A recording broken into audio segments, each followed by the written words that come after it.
people are actually delusional now. They're actively delusional. Now, maybe they've been rendered delusional because of the press, spinning them into a fear state that caused the delusionality. Are you still in that camp? You still feel like that's a reasonable construct for what we've just been through? Or what we're still going through?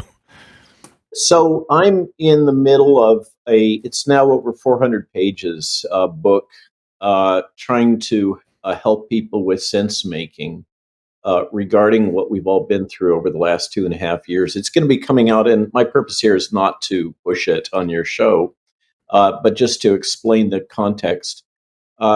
This is to be published by Skyhorse and Tony Lyons, which is Bobby Kennedy's publisher. And I was very involved in editing Bobby's book on Tony Fauci. So because I've been working on the book and using Substack as a way to serialize the chapters, I've spent a lot of time trying to think through and follow the various rabbit holes of what we've all experienced and why. This was the big questions that Brett Weinstein posed to me so long ago. How has this happened to all of us and why? And when I first heard Mattias speak, and just to get this point out of the way, the terms of art in this area, which has to do with crowd psychology, so it is not in the DSM, as you know, which is very focused on individual. That was one of the criticisms, is the term was not in the DSM. But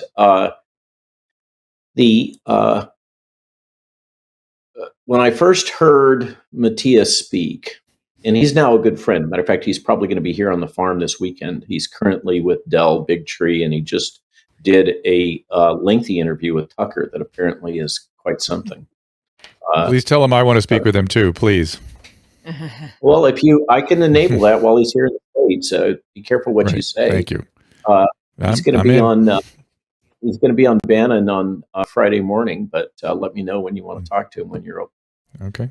Susan. So in any case, when I first heard Mattias speak, like you, it was a bolt of lightning. Suddenly, something that had made no sense before in terms of the behavior of the general populace made sense.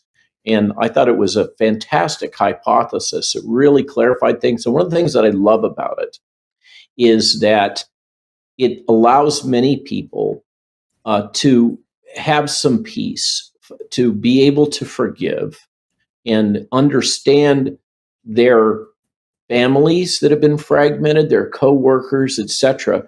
When I first spoke about this to a large group at a megachurch in Florida, it was like 1,500 people, 2,000 people. I just riffed on it. McCullough had come on before and stolen all my thunder in terms of what I was going to talk about otherwise. So I just started talking about extemporaneously about Mattias's hypothesis. And I don't know, it just flowed straight out of my mouth. I don't know where it came from, but tears are rolling down people's face. It touches on something for those of us that have kind of been traumatized by what we've seen happen in our culture and with our former friends and colleagues that have become alienated. Mattias's hypotheses, and I love him. I've spent so many hours with him. Time in Spain, you had a little cut from the Headwind series there, I've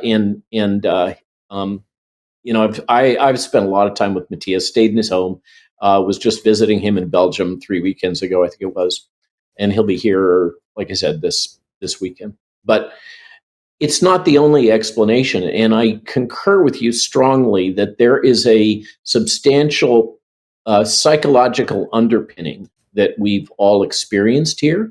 And some of it involves the weaponization of information via the media.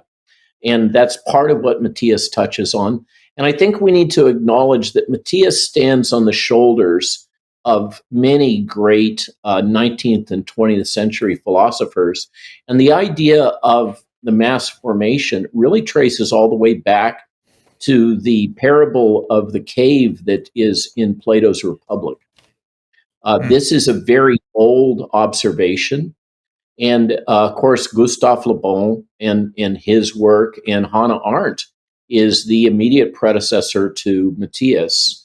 Hence why I spoke about the exemplar of what happened in Nazi Germany. The press, of course, inferred that I was somehow calling the press and Mr. Biden Nazis because I was speaking of the literature and in scientific investigations to try to comprehend this crowd phenomena, or just to get the nomenclature right.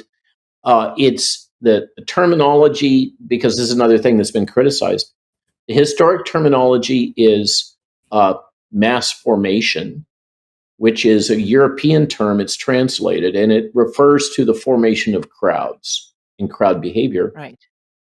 And another term of art in this is mass psychosis, which we would call in English the crowd madness of crowds. And one of the early podcasts with Mattias, the podcaster titled it Mass Formation Parens Psychosis, because the two terms of art are interchangeable. And so that's why I started using the term mass formation psychosis. Mattias has forgiven me since then for having done that, probably because by saying it on Joe Rogan, it catapulted him onto the world stage. And of course, now he has a book out, which is in part designed to address the many critics that asserted that he was not academically qualified, that there was no academic basis for this. I've just cited some of the key prior academic references, but Mattias's book, not to push that, is The Psychology of Totalitarianism in the English title. And that's readily available over Amazon, and you can read it for yourself. But it's not the only one. There's another fantastic book that was written by someone that experienced the Iron Curtain environment called Political Ponerology.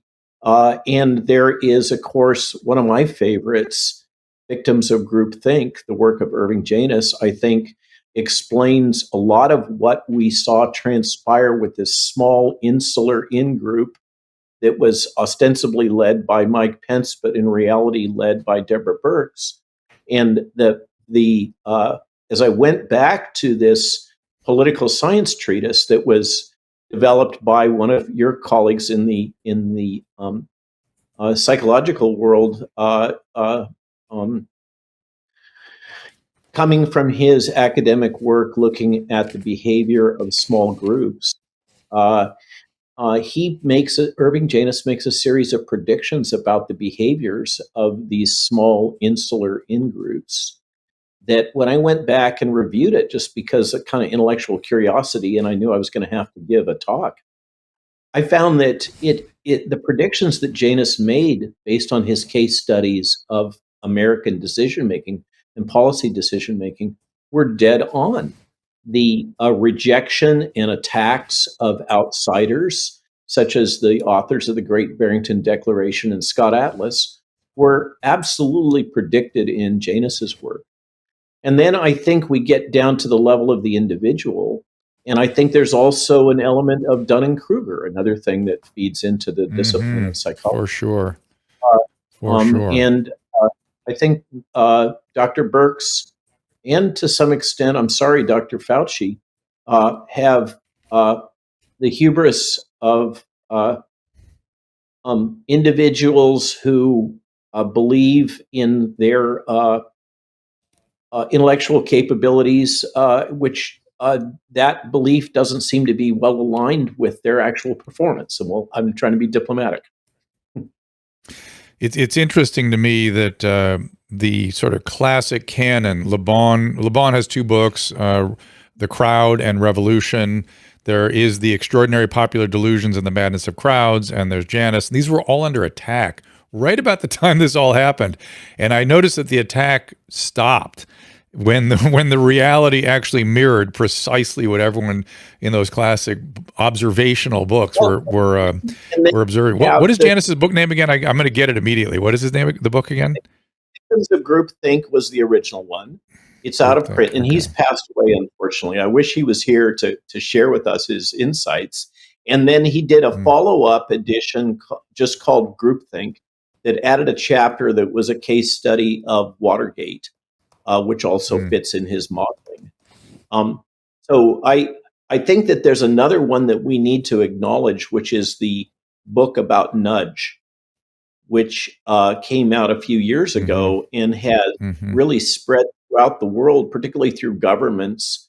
And the BBC has embraced it, and intelligence communities have embraced it, and the World Economic Forum and the World Health Organization have embraced the logic of nudge technology. And frankly, you were there in the belly of the beast in Pasadena, and I think we can make a case that Hollywood and much of California is suffering from the effects of nudge technology. And there's a variety of pejorative terms that are very politically skewed, but I'm going to say one of them just to kind of provide a link. The term that's often used by some parts of the political spectrum is wokeism. But I think a lot of what we attribute as wokeism in that culture is really the consequence of the deployment of nudge technology. I think there's other factors in there too. I think that you're exactly right. As I have tried to make sense out of what we've all experienced and capture it as chapters and make it available to folks that don't have an academic background. What I've found is we can go down these various rabbit holes of Klaus Schwab and who's made himself into a cartoon Bond character, and we can talk about Tedros and we can talk about the administrative state and all these things and the role of the central banks and the economics and all that, but underneath all of that, there's some really profound psychological unhealthiness. Let's say, Yeah, that I agree. needs to be. I was saying what I was saying initially was if in 2018 you had come to me and said there's a Russian operative in the Oval Office and I'm seeing Nazis everywhere, I would put you in a hospital. That's what I would do. And suddenly I was hearing everybody talk like that in many different domains, and I thought, wow, people don't understand. This is delusional. The CDC states that COVID-19 vaccines are safe, effective, and reduce the risks of COVID-19. Always consult with your personal physician before making any decision about your health.